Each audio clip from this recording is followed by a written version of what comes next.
마음은 심란하고 정신은 어디 가출한 듯이 하루하루를 살고 있습니다. 저는 진해에 사는 31살 남자이고 동갑내기인 와이프와 지내고 있었죠.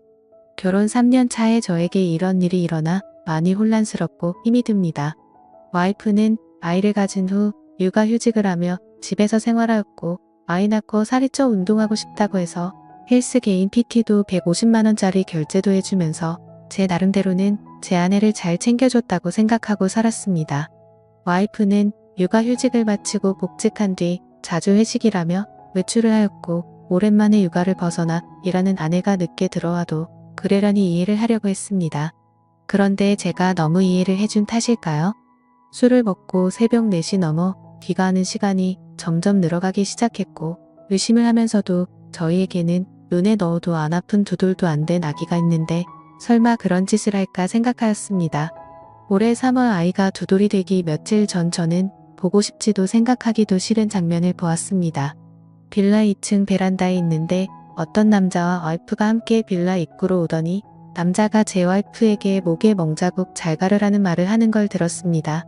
그 소리를 들은 저는 격분해서 베란다 위에서 뭐냐고 따지니 남자놈은 택시를 타고 도망가듯 갔고 와이프는 집으로 올라오더니 회사 동생에게 무슨 짓이냐고 적반하장으로 나오는 겁니다.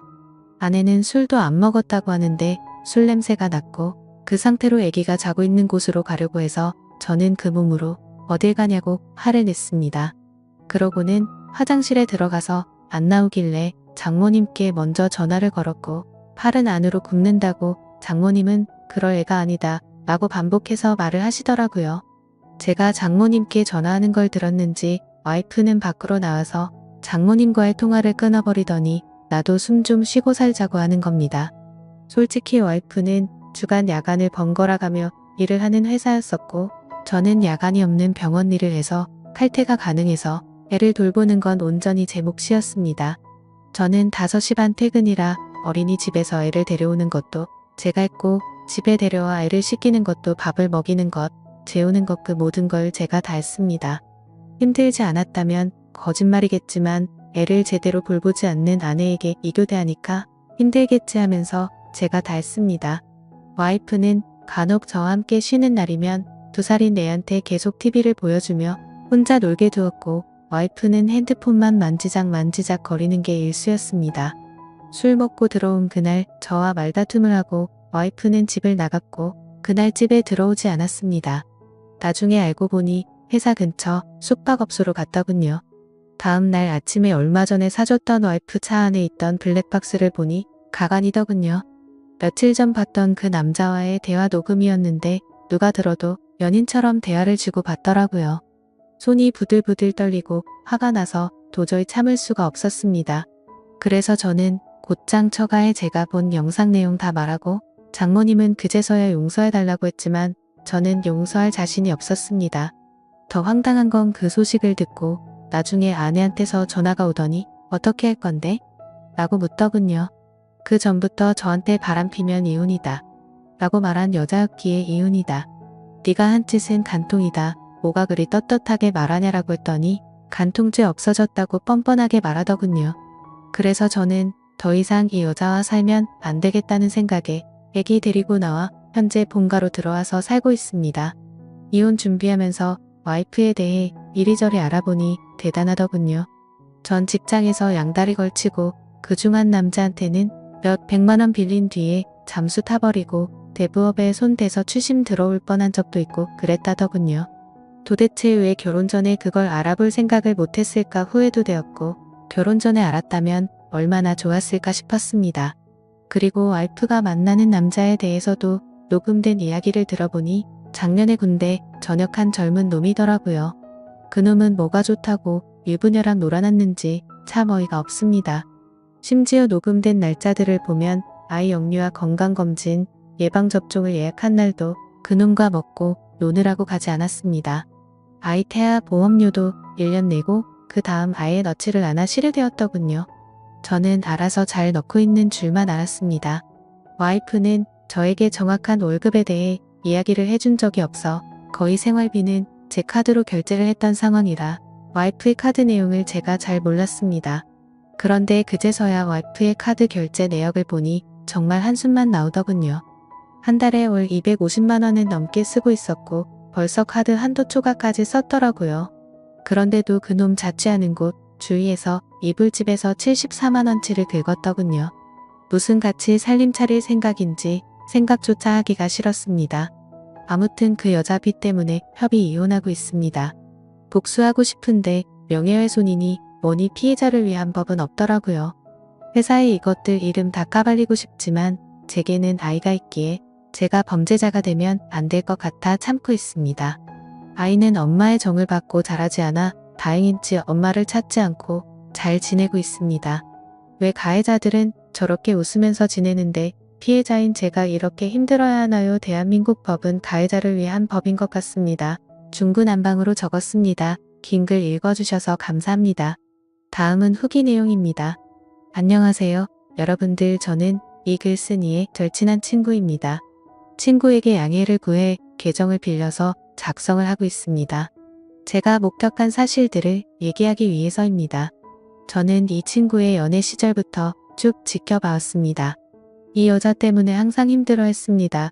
사람들 앞에서 모안 주는 거는 예사고 친구의 친척들과 모이는 자리, 모처럼 대학교 친구, 고등학교 친구들이 모이는 자리에도 전화로 거기는 왜 갔냐, 지금 당장 집에 들어가라, 그럴 시간에 나를 보러 오라고 떼를 쓰고 화를 내고 욕하는 게 다반사였습니다. 제가 보기에도 집착이 병적으로 심했습니다. 친구들 커플끼리 놀러갈 때도 자기 맘에 안 드는 게 하나라도 있으면 바로 버스를 타고 혼자 집에 가버리고 집에 가서 전화로 화내고 욕하고 그러더군요. 더 웃긴 일도 있습니다. 결혼식 전날 친구 커플들끼리 모였습니다. 분명히 그 여자한테도 얘기를 했고요. 임신 때문에 술을 마시면 안 되니 친구 보고 혼자 가서 놀라고 했습니다. 친구들끼리 재밌게 노는데 수시로 전화가 오더군요. 나 빼고 노니깐 재밌냐고 하면서 집에 빨리 안 들어가냐고, 뭐하는 짓이냐고 온갖 소리를 지르더라고요. 옆에서 통화를 듣고 있던 저희 친구들도 다 황당했습니다. 분명히 같이 가자고 얘기도 했었고 허락을 했었으니깐요. 아무튼 그날도 여러분이 생각하시는 대로 또 싸웠습니다. 그래도 다음날 결혼식이니 잘 풀리길 바라면서 집으로 귀가를 했죠. 결혼 후에는 제 친구한테 심한 말을 많이 했습니다. 특히 친구 부모님을 무시하기 일쑤였습니다. 너희 집에서 해준 게 뭐가 있냐부터 시작해서 너희 집이 그렇게 잘 났냐 등등 뭐 흔히 얘기하는 시댁 구박, 그런 건 옆에서 볼 때 전혀 없었습니다. 친구 어머니께서는 그 여자가 전화하기 전까지는 절대 하지 않으셨습니다. 할 말이 있으시면 친구를 통해서 하였지만 그것 또한 집안 행사 관련 말씀이셨습니다. 그리고 이 여자는 모정이라고는 찾아볼 수가 없었습니다. 친구에게 들은 얘기도 있지만 제가 친구 집에 놀러가서 본 장면도 있죠. 애가 엄마가 봐주지 않는다고 스스로 토를 하고 했습니다. 심지어 막 걷고 뛰기 시작할 때 거실에서 뛰며 잘 놀고 있는 애를 주위에 장난감이 많이 널브러져 있는 상황임에도 전혀 신경도 쓰지 않는 것 같아 보였고, 애가 침대에서 떨어져 피가 나도 뭐 이 정도면 괜찮다 하면서 그냥 TV 보러 가더군요. 참, 이게 엄마라는 사람이 할 짓인지 싶었습니다. 불륜 이후 친구가 많이 힘들어할까봐 제가 계속 붙어 있었습니다. 그 당시 친구의 눈은 거의 돌기 직전이었으니깐요.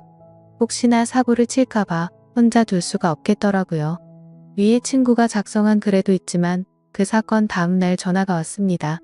예, 그때 제가 옆에서 다 들었죠. 간통죄 없어졌다. 갈 때까지 가보자. 오히려 적반하장으로 그 여자가 먼저 이혼 조건을 걸더군요. 그리고 이틀 후 법원에서 만났습니다. 친구는 도저히 혼자 갈 자신이 없다고 하면서 같이 동행해달라고 부탁을 해서였죠. 처음에는 친구 혼자 법원에 들어갔다가 주차장에서 기다리고 있는 저한테 전화가 와서 같이 있어달라고 하더군요. 무슨 일이지 싶어서 가봤습니다. 이 여자 정말 대단하더군요.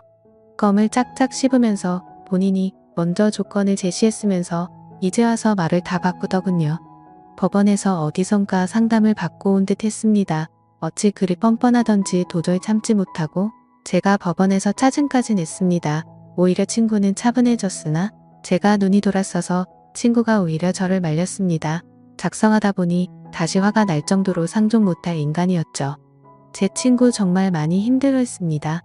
본인 일 아니라고 쉽게 말하시는 분들 익명이라고 그러지 않으셨으면 좋겠습니다. 제 친구에게 많은 격려와 위로 부탁드립니다. 감사합니다.